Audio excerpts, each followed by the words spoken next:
Okay, we're here with Tommy McKay, a candidate for the Republican nomination for the St. Mary's County Commissioner President spot in July, the primary now, July 19th. We're at Fitzy's Marina, one of the best crab cake makers in Maryland.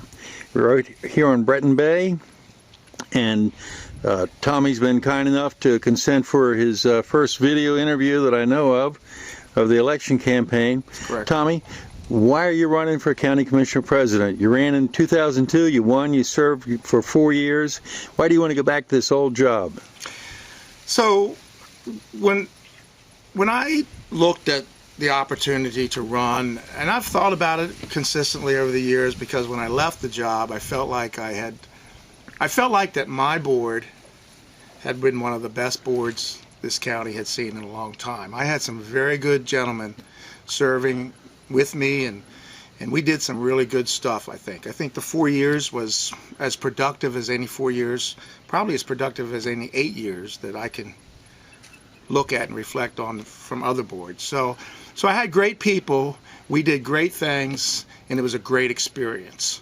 And so, but there were things that we didn't finish. There was things that are still happening today. Open, honest government, spending, control spending, those things are the same today as they were back in 2002, and they're just as important. In fact, they may even be more important. So I watched the current board, and I have no personal issues with any of them, but I think there's been some things that have happened with the current board that are not good in terms of our moving forward in this community.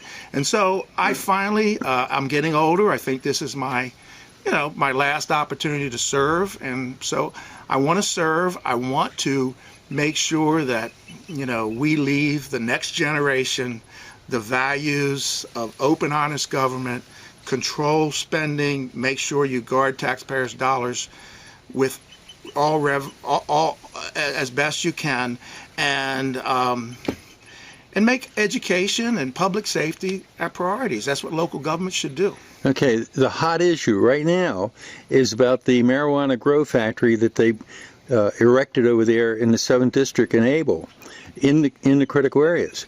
How do you feel about that? Well, first of all, I invite every citizen in St. Mary's County to drive to Able, Maryland. It's in a beautiful part of our county. It's where our county was founded, this area, and I invite everyone to drive to Able and see for yourself what happened.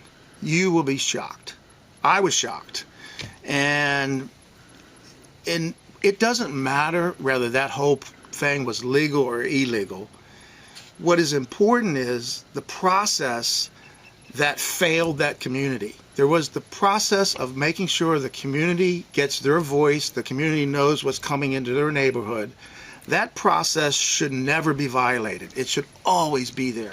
Specifically a public hearing, they never had one. They never had a public hearing. Okay, and they have one now set for May 9th. So after it's built, they're going to have a public hearing. So the May 9th public hearing is really about the future. It's not about what happened on this particular project, right? It's about, okay, should we do something different in the future? Well, they already had the standards in place to make sure that the community was aware. They just avoided it. They just avoided it. They could have taken that path. They should have taken that path. They can say, people can say, well, commissioners can say, we weren't aware. Well, how could you not? We made sure in our government that if something was going to be approved by land use or in any department or any agency, that information was flowing up through the system, that the county administrator was being kept aware of what was going on, and at any time that there was anything that rose to the level of being unusual or different or suspect, the county administrator had to make the commissioners aware of it. And so if that's not the case today, then that's another reason to run, because the county commissioners should have been aware. If they weren't aware, then I think I would have, I didn't see him take any action against any staff members to,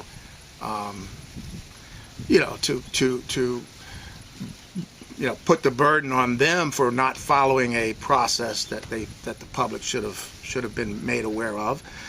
So I think the commissioners, frankly, at the end of the day, I think as a county commissioner, you're responsible for what happens in your government. Right or wrong, you're responsible. You have to take responsibility. But more importantly, you got to have in place the systems and processes that keep something like this from happening.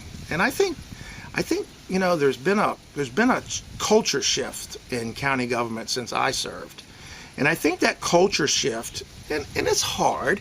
You're trying to do economic development, let's say. Let's just give them the benefit of the doubt for a minute. You're trying to do economic development. You're trying to create jobs. You're trying to stimulate the economy. You're trying to, relieve us of some of the excesses of Pax River in terms of our economy, let's say. So you try to facilitate businesses and wedding venues on farms, as an example. You try to facilitate that. You try to make it happen so that people or tourism's coming to the county, and we have venues for weddings, and caterers can flourish and so forth. And so you say, well, let's push it forward. And let's see if we can do it without neighbors coming in and raising objections, because we think it's good. And, of course, local neighbors are going to raise objections, right?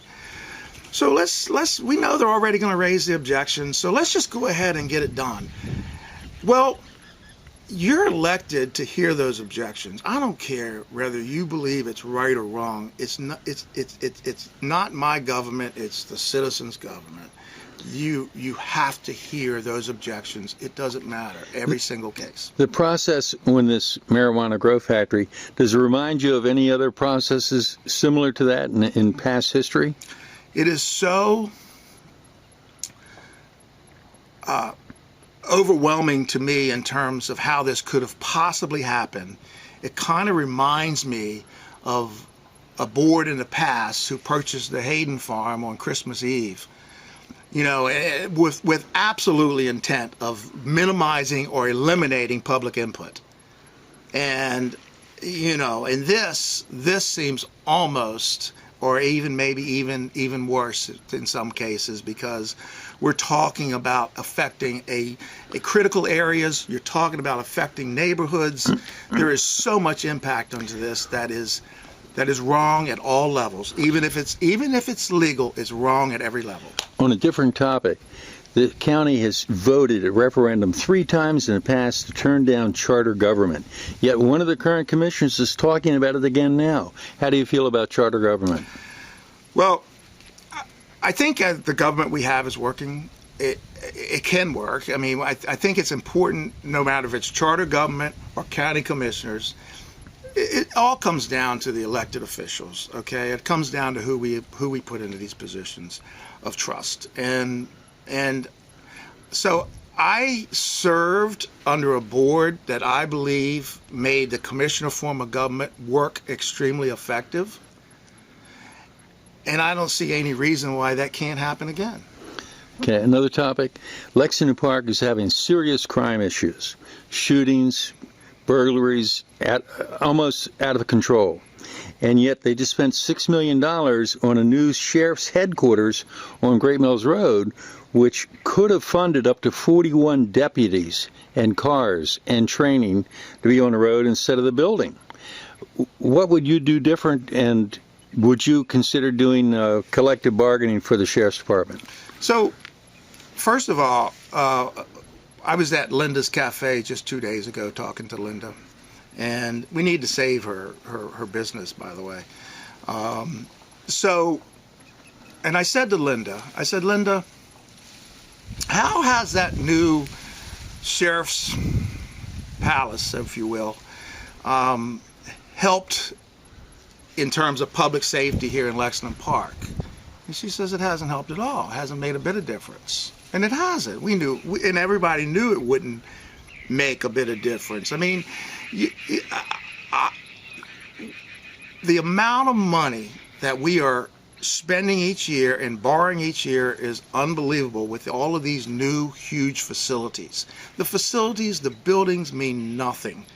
It's the service to the citizens that mean everything. So yeah, I think when the sheriff came forward and said, I need this building, I think the first question should have been, okay, how is this going to reduce crime? And we want to see that happen after the building is built. We want to hold you to that standard. We want to make sure if we have to invest $6 million or $10 million to bring public safety to Lexington Park, we'll do it, but we want public safety to Lexington Park. We want shootings to stop. We want crime to stop. Okay? And so, yeah, if that's what it takes, Sheriff, let's do it, but let's do it. Let's get it done. We have to get it done. So in terms of collective bargaining, I'll be honest with you, I'm not opposed to the idea, but I don't think that should be necessary in this community. I think we should be able to provide equal or better wages than our neighboring jurisdictions, and I think we should be able to, as a community, be able to have our law enforcement be taken care of as well as they could with or without collective bargaining. In terms of transportation, on the website of Randy Guy right now, he's claiming credit for getting the FDR Boulevard up to a 75% completion level, and that's a road project that's been on the county's books for 30 years. What do you think is taking it so long to be completed, and what will you do to make sure it is completed? So quickly. So when I left office, and the commissioners back then can remember, we had a big battle going on between Commissioner Raley, who really wanted Peggs Road extended out to Callaway, and I wanted FDR Boulevard built, and we were fighting over that within our capital budget, and finally, to his credit, Commissioner Raley ultimately agreed and said, let's put everything into FDR. Let's go. Let's get FDR done. I said, because we weren't going to get them both done, and it was basically a stall. You know, everybody was just couldn't agree. So we finally passed our last budget. We had about $9 million in the capital budget for FDR Boulevard, and it was not what was needed, but it was what was needed for the next 3 years. And we did a groundbreaking out there, and I thought it was going to go forward. I thought that thing was full speed ahead, and it was funded. It was going to be, we understood it, instead of being a thoroughfare, it was going to be a community connector road. That was one of the things that our board ultimately, because prior to that, everybody thought it was going to be thoroughfares going through the neighborhoods, and we said, no, let's make it a soft impact neighborhood connector road. And our traffic study showed that it would take about 10,000 vehicles a day off of 235 initially, if it's completed. Now, you got to get to Pax River, and so it was let's do this. And I thought we were on that track. What slowed it down? I think not having the leadership at the and not having the boards, the subsequent boards, not having their priorities established and not having the leadership to follow through on a set of priorities to get certain things done. And that's what I talked about when I hated leaving office with anything undone. I tried to get it all done, but the FDR Boulevard was one I didn't get finished, but I finally got it off. It was setting, as you mentioned, 30 years. You didn't have 3 commissioners totally supporting it, because they didn't know which roads they wanted to build. And my board finally got not just 3, but 5 commissioners to vote, yes, fund it, let's go. So, I don't know, Ken, there was land acquisition that just seemed to be, holding things up in ways that made no sense. I told John Norris, our attorney, get that land purchased, let's get our right-of-way as quickly as possible. And as you know, he left even before I did. He left county government, so I don't think we had the focus from our legal department. Maybe that was only a few months before I left. So I can't answer why it took so long, but I can tell you it shouldn't have. Well, it's still not complete. What will you do to make it a priority? Well, it'll be our number one road priority. I will ask the commissioners, I will ask Public Works, are there any obstacles? And if there are, we're going to move the obstacles. We're going to take what revenues we have available, and there's plenty available, to move those obstacles. I think it's on a track now to be finished. I will give them credit. I do believe it's on a track to be finished. So, but when I came into office the last time, 235 had come to almost the expansion of 235 had come to almost a standstill. I don't know if you recall back then. And the first thing I did, I called the governor. I said, this is ridiculous. We cannot do this. We have to go ahead and get these projects finished. It's the same with Route 5 in Leonardtown. I'm going to do the same thing. I'm going to call the governor and I'm going to say, we have to do this. We have to do this, and I'm going to put every bit of pressure I can. And even if it means trying to cooperate with the state of Maryland in terms of, some type of way that we can put a 5% incentive or whatever to get these things completed. I mean, I think we have to, we have to show we're serious. And I'm not talking about throwing money away. I'm talking about incentivizing the state of Maryland to do projects in St. Mary's County that need to be done. But the FDR is not a state of Maryland project. So that's all county. All I can say is I will make it our highest road priority in the county. We'll get it done. We're going to get it finished. On education, in the past 2 years, with all the COVID stuff, the schools have dropped enrollment, serious numbers, and yet they seem to be asking for more money. Your board always fully funded education. What will you do now to tell the Board of Education to be realistic? So what we need to do is we need to focus on a per pupil amount, so that as the number of pupils rise, we sufficiently fund that. As the number of pupils goes down, we adequately fund that as well. So I think we really need to focus more on a per pupil funding level. That's what we did through the Bridge to Excellence Agreement back in 2004. Was we moved the county's focus from whatever they come in and ask for every year to, okay, here's our target number for per pupil funding, and here's what we're going to expect to get back from that target number. So yeah, there's an ebb and flow of students. We're probably going to see a continual decline of students in our school system, and so we have to be prepared to adjust as the costs go up, and the costs are going to continue to go up. Some of that has to be offset by a lower pupil count in our system. So, I don't want to battle with the Board of Education. I think the Board of Education are people who have good intentions. I think our superintendent is a gentleman who has good intentions. I want our kids to be educated better than any other county in this state. And I don't have a problem having some of the best per pupil funding in the state of Maryland. And if we are achieving a level of success that demonstrates the money is working. And I think that's very important. But by the same token, if I lose 100 students, I want to know, why we would be funding per pupil for 18,000 students instead of 17,800 students or 900 students. Okay. On politics, do you think that you'll be putting together a ticket or a team for the Republican primary? It's interesting. We've come to an interesting place in St. Mary's County politics, and it was all 20 years ago. The elections were all run on the Democratic side, and that was where races were decided.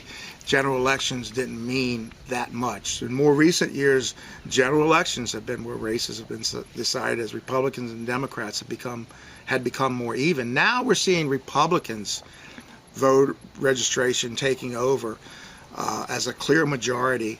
And so now we're at the point where Republican primaries are somewhat, that's where the election is won or lost now. And so, I mean, not that the Democrats don't have some good candidates in this year's general election, but they don't have all the races covered. It is the Republican primary that probably largely will determine who sits in these offices come November. And so it makes for a more interesting dynamic. I can work with anyone. I don't anticipate forming an alliance. I would say to the people in the Republican Party and to the voters in the Republican Party, elect who you think is best, and I will work with them. And I think reasonable people should have, I like discussion. I like people who disagree with me too, and we can have a fair and honest debate. I used to, probably the commissioner I disagreed with politically the most when I served was Tommy Mattingly. Probably the commissioner who I thought had the best facts and when it came to arguing an issue was Tommy Mattingly, because he did his homework, he did his research. And I think so it was always good to have that information, that research, and that facts at the table. And so I want the voters to decide who they think is best for me to serve with, and I promise you I will work with any of them. I really will. Okay. Can you speak to the predicament of small business now in the current economic environment? Yeah, I don't think any of us understood in March of 2020 what this pandemic was going to mean to our society and our personal lives, and for many of us, including myself, our businesses, our small businesses, our local businesses. We never anticipated. There was no way to anticipate how this would impact us and to plan for it, and none of us planned for it. And now today, as many people think that we're coming out of it, and hopefully we are medically coming out of it, financially, for local and small businesses, it's not over. It's a long way from over. And now we're compounding the problem with inflation, lack of labor, available labor, certainly at all levels. It's not just at low clerk type levels or beginning wages levels. It's even at mid-management and even at top management. The ability to find people to manage our businesses and help us run our businesses correctly. You can find people to run the business, but to run it well and to do it well and make money and pay the bills, it's really, really difficult. The progressives in the Democratic Party locally and of course nationally, they all feel like all they have to do is just write a check. They have a blank check to run government. Will you work to keep taxes down and find ways to cut unnecessary spending? It is amazing, and I've seen it my whole life, where elected officials who've never had to make payroll themselves, who's never had to look at their checking accounts to see if there's enough money in there to pay the vendors and which vendors to pay, people who've never had to do that, they get a government credit card and it's unlimited, and they spend like it's unlimited. And I think we're seeing some of that today, even in county government. But yes, absolutely. Our board lowered taxes 7 times when I was in office. And I think we can lower again. I think we can bring it down, because you look at the values of properties rising in St. Mary's County, and with that rise in value, your taxes automatically increase unless the Board of County Commissioners take action to hold them down and to maybe even lower them. In addition to that, as salaries are increasing at incredible rates, St. Mary's County benefits automatically from increasing payroll taxes unless the commissioners take action to bring that down. And the same with small businesses. The small businesses are paying property taxes and personal property taxes as well. In other words, a business, if I'm a restaurant and I have a fryer and an oven and a hood in that restaurant, I pay taxes every year to St. Mary's County government to have that fryer, that oven, that hood in that business. Regardless if I make money or not on that business, I have to pay that personal property tax. And so, yeah, we have to collect taxes, but it's very, very important that we're not putting an undue burden on our small businesses because we can't control spending in county government.